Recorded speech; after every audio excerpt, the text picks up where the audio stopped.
From Washington, this is the Macrocast with Hamilton Place Strategies and Markets Policy Partners. Good morning. It's Friday, July 1st, 2022. You're listening to the Macrocast brought to you by Hamilton Place Strategies and Markets Policy Partners. I'm Tony Fratto in New York. Got Brendan Walsh. Brendan, you in DC or are you up in Cape Cod? Cape Cod. Got here on Monday. Good for you for the holiday weekend. And our old friend, Matt Del Orfano. Matt, it's so great to have you.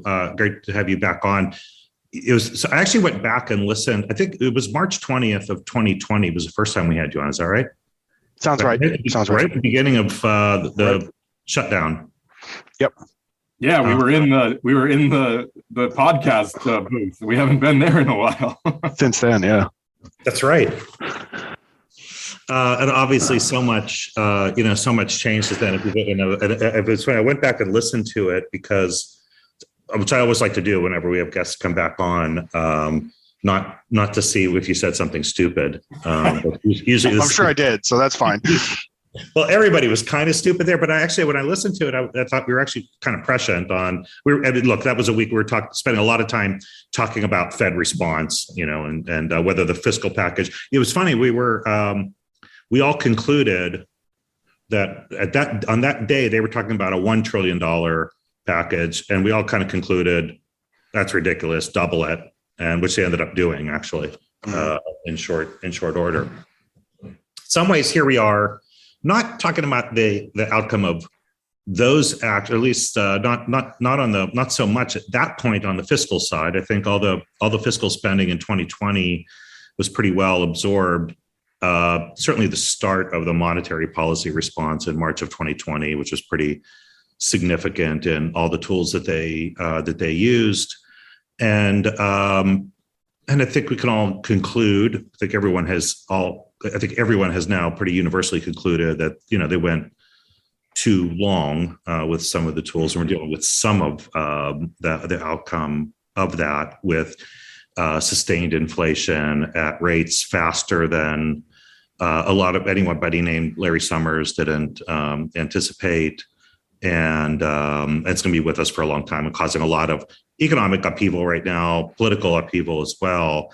But also just a lot of misunderstanding of the components of inflation. And one of the things we did our prep call yesterday, I was just fascinated by your discussion of understanding the components of inflation. It was just really interesting. I'd love for you to just dive back in on that and tell our listeners some of the complexity of understanding the dynamics of rates moving up and rates moving. No, I'm sorry, inflation rates, not policy rates. Inflation rates, prices moving up, prices moving down, and as they fit into our understanding of the components of inflation. And so, I'd love for you just to lead us off, Sure. Kick us off with that discussion.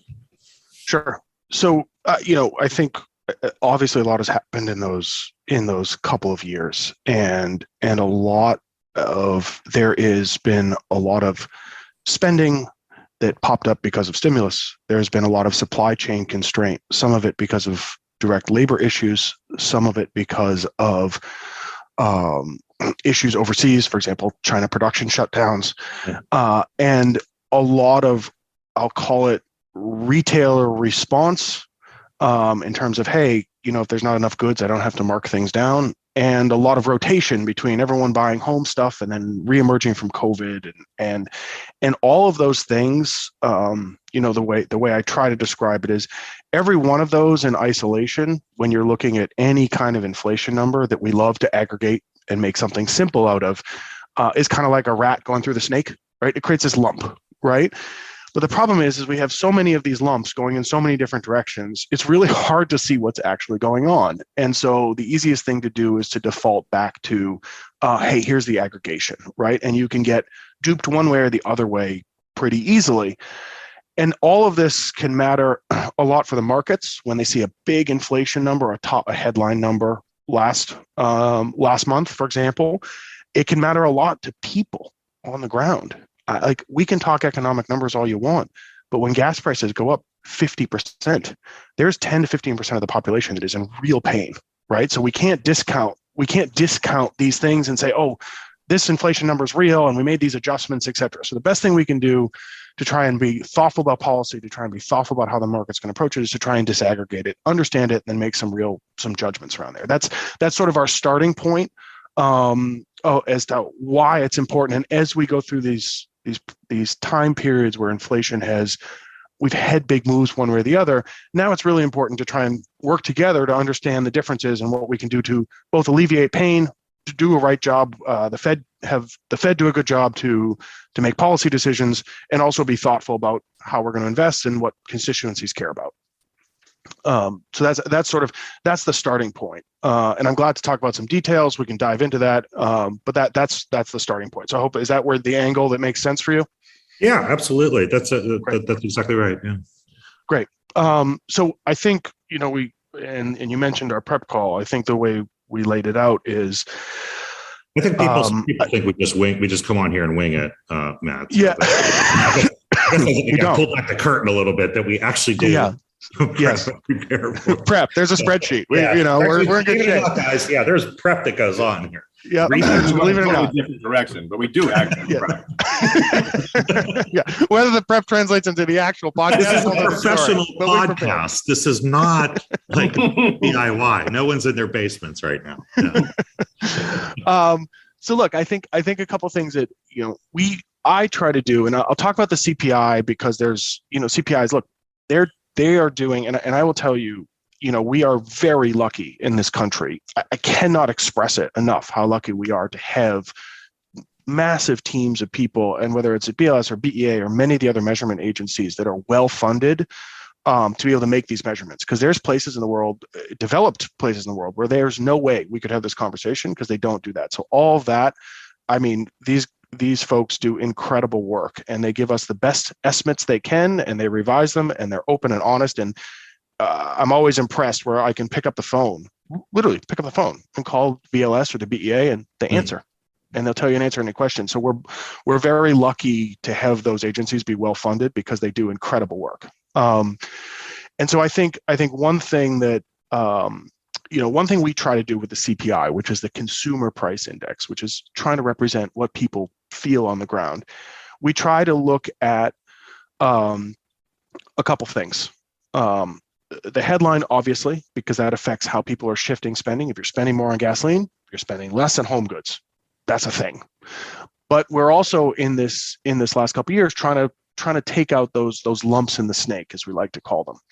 So if I were to look at some of CPI is often reported as a year over year, and there's adjustments, et cetera, and it's sequential. And what people get kind of focused on, for obvious reasons, is as sequential is making best efforts to measure what's actually happening from one month to the next. And if you have 1% in sequential, people will quickly annualize that and say, boy, if this continues, that's 12% a year, right? 1% sequential times 12. Yeah. And so we try and smooth that out, and not smooth using fancy math, but smooth using some basic logic, right? We take a look at the, for example, in May, in March, we had a headline of basically 1.25%, right? Huge number. How do we handle in May? We had, a 1%. How do we handle those and think about them? So the first thing that's naturally that people do is they look at the headline and they say, that has very volatile things in it, like food and gas. Now I want to keep everyone in mind, food and gas are very important to most people. Right. But we really are concerned when we talk about policy and inflation spiral and whether the worker is going to have to ask for a wage increase the next year, whenever the timing is. We want to see what's seeping through to the core. And the core is what they make best efforts to really understand the distribution of how people spend and what they have to spend over time without some of these things that move around a bunch, right?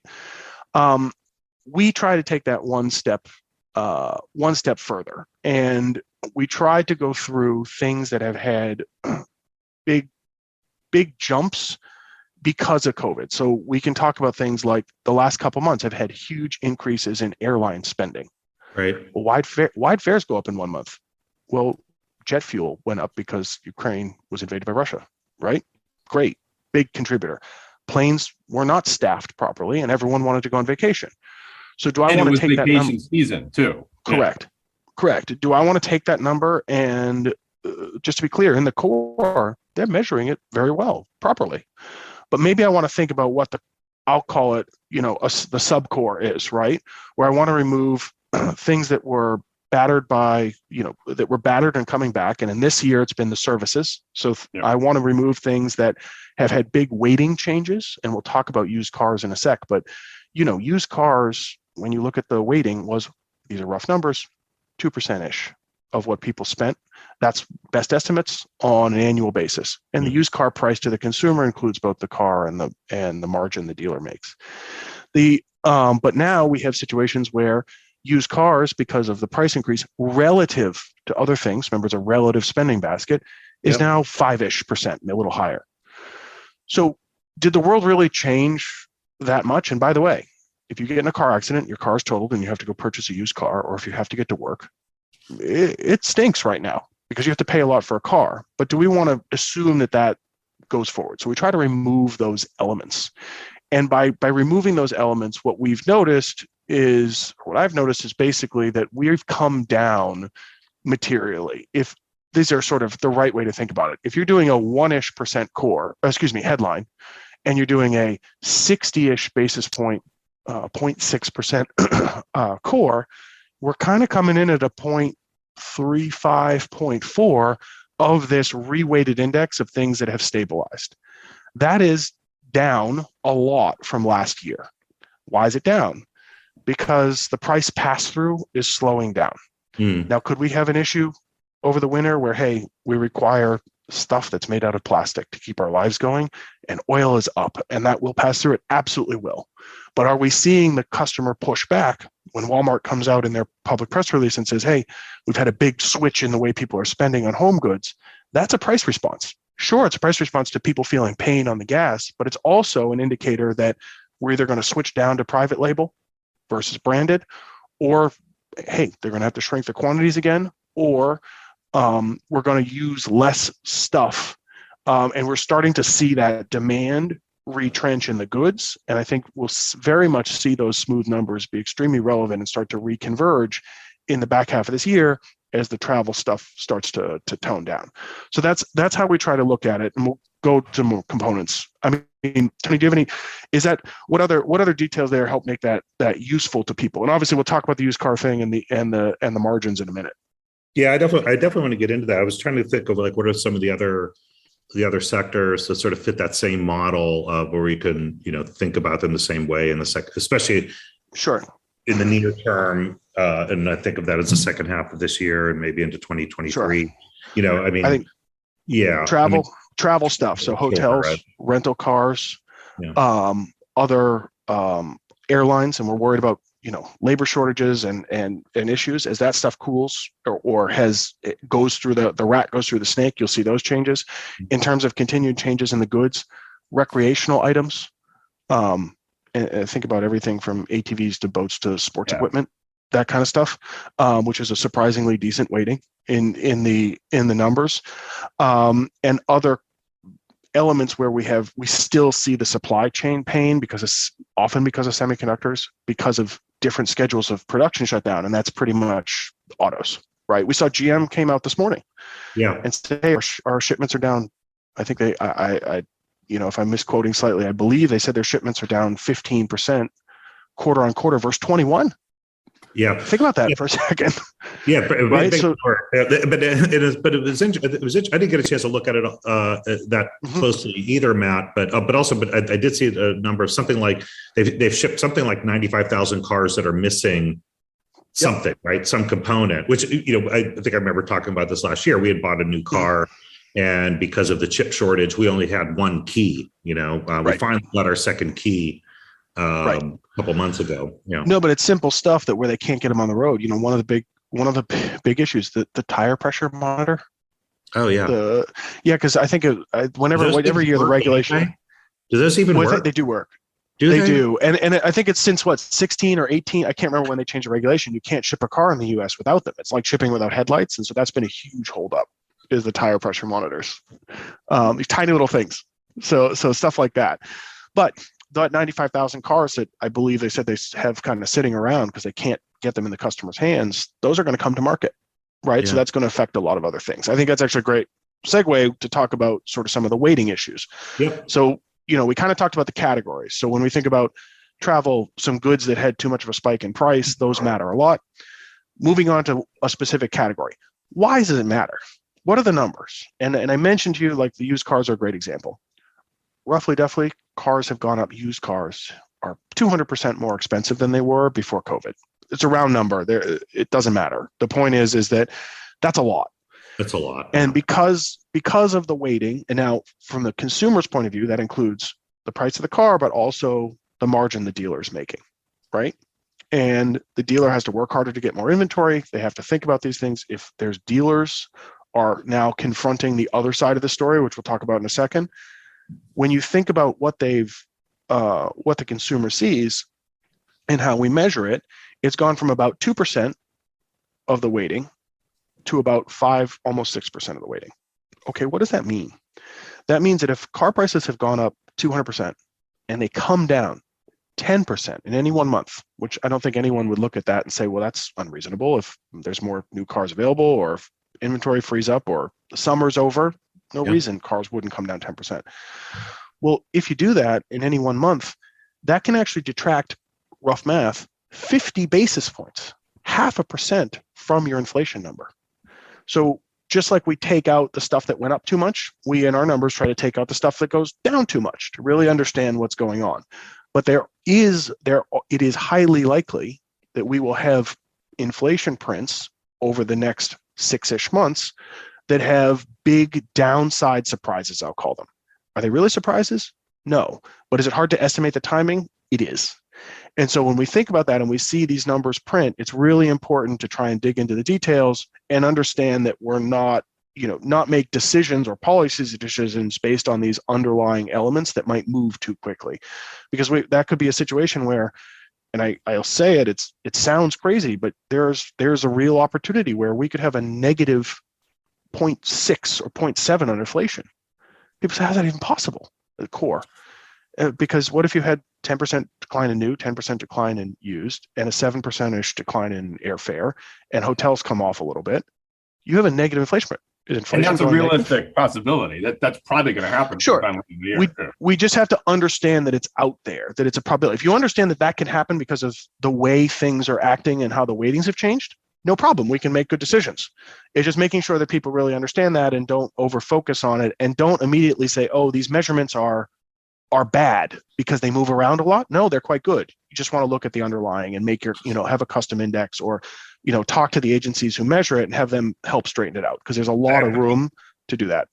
I appreciate you making the point on which we always have to do, because it's easy to be frustrated by the data. But as you keep saying, it's something I like to say too. These are truly the best data collectors in the world. Unbelievable. There is nothing like this in the world, and so we shouldn't be too frustrated. So it's hard to do it on a big, complex economy like this. No, it's a national treasure. I don't say that lightly. It really is. Agencies. Yeah, they're amazing, really. And there's also like 6 different CPI measurements. They don't hide it. They take the data and you can group it differently. But people complain oh, you're hiding it. No, they give it all on the website. It's just kind of how it gets reported. But there's no secret. Yeah. It is one of the things about data reporting that sometimes the wrong data will just be reported forever because it's what everyone expects. And if you try to change it, people go bonkers. And I remember trying to do that when we were Treasury on a couple capital flow numbers. And it's people didn't want to hear it. It's we say, well, this is a better number. It's they don't want to hear it. It's you need to give me the number that I've always been paying attention to, period. Which is why the Dow 30 still exists. Yeah, exactly. Correct. Correct. It's nuts. It's nuts. But can I ask you? Talk about the margins. Yeah, I definitely want to do, but I actually do want to ask you one more thing. This we didn't talk about yesterday, so if I'm hitting you with it, but housing obviously is a huge piece of this also, and what you're measuring, home prices or rents, and they're also obviously buttressed quite a bit by both the supply chain issues and workforce labor participation issues as well. How are you thinking about housing right now as a component on inflation? Sure. So housing from the CPI point of view is measured. It's a big portion of the measurement, by the way, as it should be, right? Yeah. And just as kind of like a very brief reminder, there's a measurement, a portion of it that's rents, and it's done by survey, and they're asking folks what their rent has gone up, and they try to be careful about utilities and mixing and matching. They do a good job with the sample. And then the second piece is they call owner's equivalent rent, which is trying to capture the price of someone's living without scrambling the eggs with their mortgage. They're trying to make a real effort there to say, hey, what would your house rent for? Right? Which is very different from what do you think your house costs on a monthly basis, because people tend to default to their financing costs, and that's a different cost, right? So we have to be a little bit careful about that. So they try and make best efforts to separate those two things. So they're trying to get a rent to rent owner's equivalent, which is why they call it owner's equivalent rent. So when I think about what's happened there, let's start with the big picture. It would be very reasonable in any world to think that rents-ish should go up by wages-ish. They should kind of match, right? Is it perfect at any point in time? Absolutely not. But generically speaking, that's probably a right framework. Now, we have seen a lot, like we said, a lot of rats in the snake when it came to, and bumps when it came to housing in different regions. We also had incredible supply chain constraints. And so one of the things we look at, and I will get to the conclusion on the housing in a second, one of the things we talk to a lot of contractors, big ones, not little ones, well, little ones too, actually, but we talk to them. And the reason we talk to them is we ask them questions that folks like the ISM measure, ask them, hey, what's going on with your backlogs? And so I have a great example. I have a roofer who does commercial and residential, and he's a decent sized business. And we talked to him, and I said, what's going on? He's like, I've never been busier in my life. We have a 2 or 3 year backlog. I can't get people. The materials are in shortage. I have developers calling me. It's a mess. I said, oh, geez, what are you doing? He goes, oh, I'm going on vacation. I said, what? He said, yeah. He's like, there's nothing to do anyway. And he's like, by the way, he's like, just so you know, when this ends, my backlog is going to go from 3 years to 3 months in the matter of about 8 weeks. He's like, he's been doing this 30 years. He's like, just so you understand, he's like, right now it's a nightmare, but as soon as it ends, it comes off really hard. So I think what we're seeing now in the market, so I'm not talking about house pricing, but what we're seeing now is the backlogs coming off as financing rates have gone up, mortgage applications have fallen, and stuff starts to stick. So immediately you see stuff back off, right? So this roofer, I mean, again, he was like, I'm going on vacation because I already know what's going to happen, right? Right? Like, we're backing off, and he's seeing backlogs come off. People are going to buy. Orders will get caught up. People will buy less shingles, less plywood, all that kind of stuff as we sort of normalize. At that point, that expense, that incremental cost comes away. We've also seen, and I know in some of our business surveys, and the NFIB does it, they do it, some of the small business surveys do a good job of capturing this too. But we see a lot of the labor shortage and people asking for a raise. And when the boss says, hey, why'd you ask for a raise? They said, well, I'm going to go work construction because I'm getting paid $30 an hour, right? So I get paid 17 here, but I got to go do that. I have a family, right? And so we've seen a lot of that marginal wage pressure start to back off already, where people are showing up for their shifts in existing jobs. That doesn't mean anything's wrong. It's less growth for sure, no argument there, but it's actually a lot of normalization. So when you say, hey, what do I think is going to happen to housing prices? I think we're going to have a period where we have fewer transactions. We're going to have lighter pricing, and we're going to have some of the margins in the housing come off as people work through the inventory that's out there. I would also say that we have the marginal buyer, because of interest rates, is knocked out. And I think constituencies that have a lot of credit union financing and a bunch of other elements there, should be introspective about how though some of that financing happened, because the banks are so highly regulated. Wells Fargo and JP Morgan are not making the loans they were making in 2008. So I think there's probably a little bit of mess in there with some underqualified buyers, but nowhere near what it was last time. So I don't think we have a total balance sheet disaster. Yeah. But the result is that, I mean, look, I think if I'm not mistaken, the home price appreciation, I think measured by one of the third-party providers, not the Case-Shiller, is running about 8% already this year. So I don't expect it to do another 8 in the back half. That's but it doesn't mean. Point. Yeah, that's kind of my Right. point. And that's the sort of like the technical question of it. I agree with you that like there's not a housing apocalypse coming at all, because we didn't have the supply or the people to build as many houses as the demand was asking for. It kind of saved us, right, from having a housing overhang right now. But the technical question is like, what does the measurement of CPI look like if we just have flat? If we're just flat for the next 18 months, what does that do for the inflation measures? Well, flat. I think flat's probably unlikely. A year to catch up, right? For it to matter. Yeah. But I'm saying if you were that takes 30 basis points out every period. It's the right way to think about it. It's a round number, but if you take 30 basis points out, now I don't think rents will be flat per se. Yeah. But conceptually that would eliminate 30 basis points each period. But I look, the last couple periods, housing has done a 0.5 or 0.6 in any one period. So that annualizes higher than a 5, right? Yeah. If it went back to doing 0.35 or 0.4, which is what it was in 2019, that's super healthy. And it's back in line with 3%-ish wage growth. Yeah. And I think that's fair. And I think that's probably where we go. There could, and the measurement in the CPI probably won't reflect the house price indexes because of the way they survey for it. So just be aware of that. Yeah, that's a great point. Yeah. So anyway, that's a story on housing. And I think the last thing that's important for people to know that's different from the CPI is the PCE, and that's a broader measurement, but it includes the PPI, which is the producer price index. And the producer price index is trying to measure all the stuff that goes into supply chain.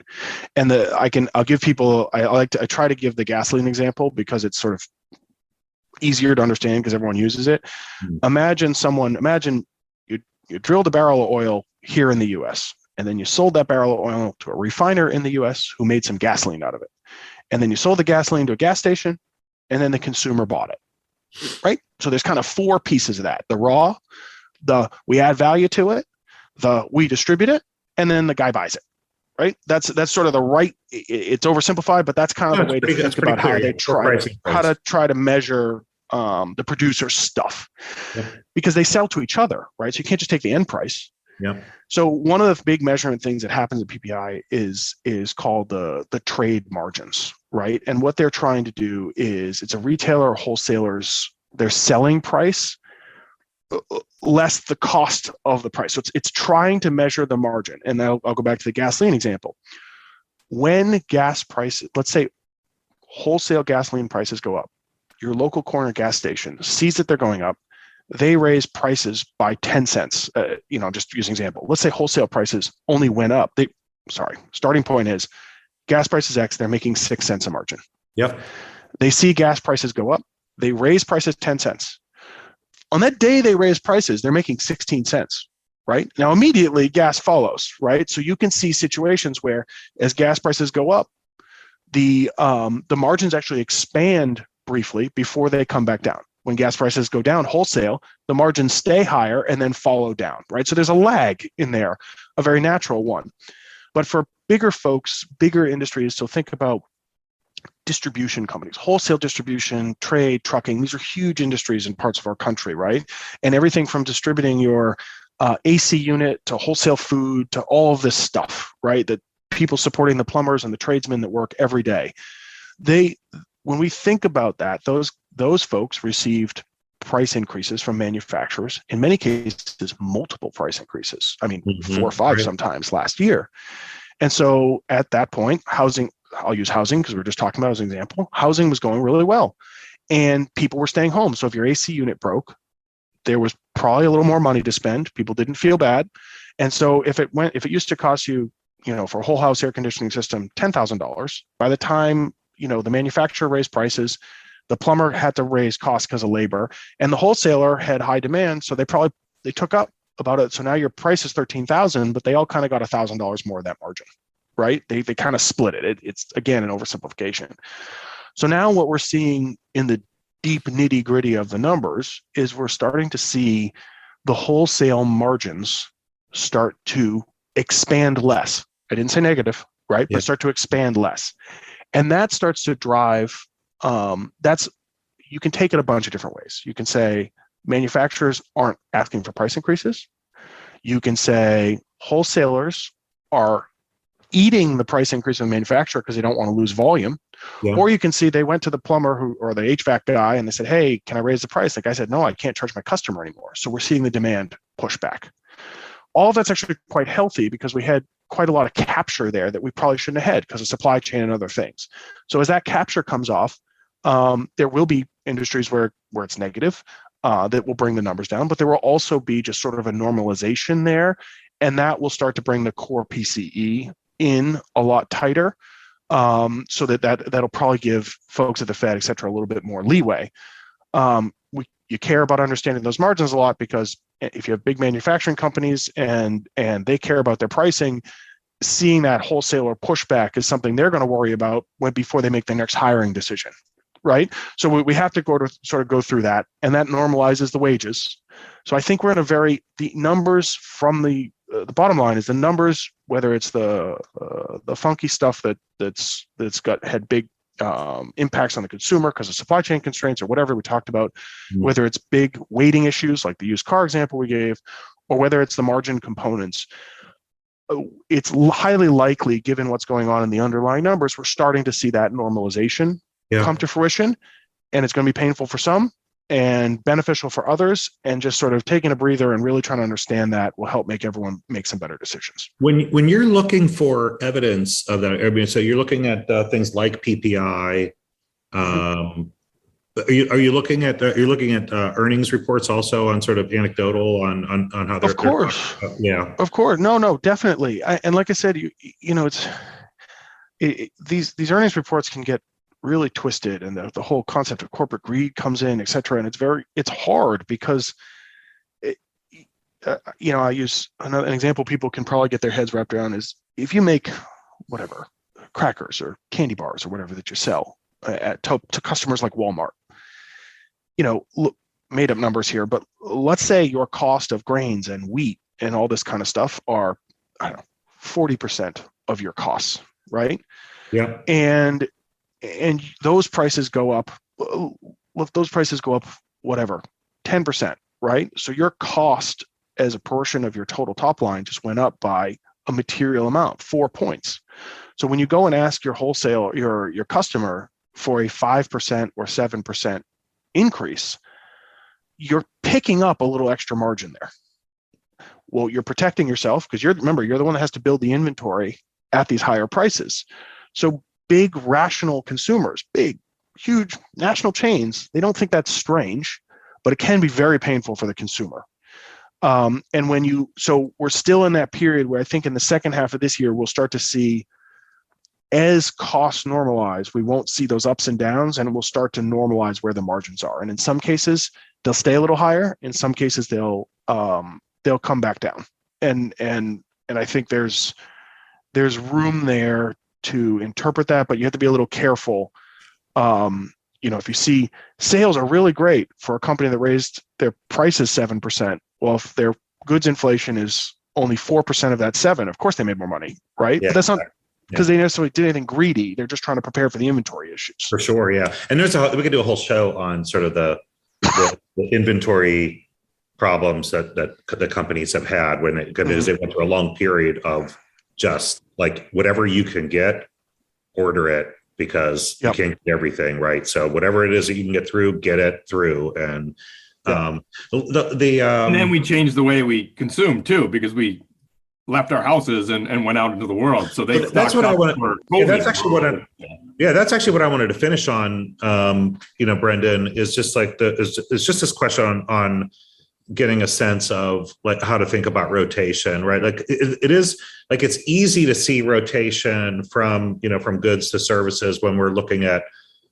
because you can go look at we could all fly, right, and go look at the airlines or try to get a reservation somewhere, or get try to get into a hotel or tickets at Disney World.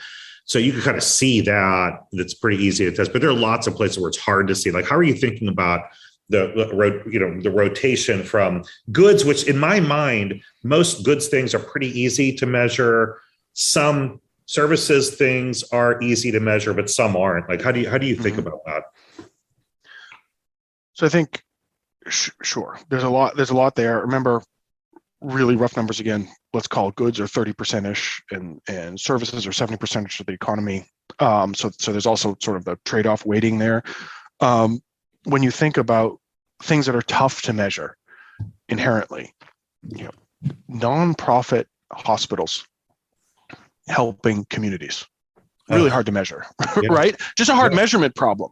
No judgment, just hard to measure. Yeah. When I think about high frequency pricing data from airlines, probably easier to measure. Probably some mess in it every now and then, but easier to measure. So I think you can take a look at things like there's a PCE measure, which is disclosed. This isn't something I calculate. This is on the press release, called the market-based PCE, where that is different from the trimmed. The market-based PCE, they make every effort to take out things where they have interpolated the price, and then they adjust it every year, just like they do. They make their seasonal changes, et cetera. But they try and do a really good job of the stuff we can actually measure. That's goods and services. And they have a core market-based PCE. So to simplify, if I wanted to take a look, if I wanted to sort of understand the stuff I could measure, and remember, PCE is not just the consumer, it's the stuff across PPI and CPI. I like to look at that market-based PCE. It's not the answer, but I wouldn't want to interpret any other number without the benefit of that number. Yeah. Right. Yeah. That's the right way to think about it. Yeah. Yeah. I think that's it's also accessible to anyone that wants to look at it. It's easy to look at and benchmark it over time. Yep. Yeah. Matt, I have to tell you, this went really quick. I can't wait to have you back on again. Every time you're on, I just feel like I'm smarter, and I know you don't mind that I go and just like steal the stuff you say and just use it. You're good. Anytime. Thank you very much. It's always a pleasure. Yeah, we'll definitely have you back again soon. Brendan, good to catch up, man. Yep. Next week we got a great time. Yeah, have a great time. Friday next week, but first we got to celebrate the 4th. Yeah, absolutely. Everybody, I hope everyone has a wonderful 4th of July weekend. Go see the fireworks, and we'll catch you next week on the Macrocast. Thank you for listening to the Macrocast. Please remember to subscribe, rate, and share.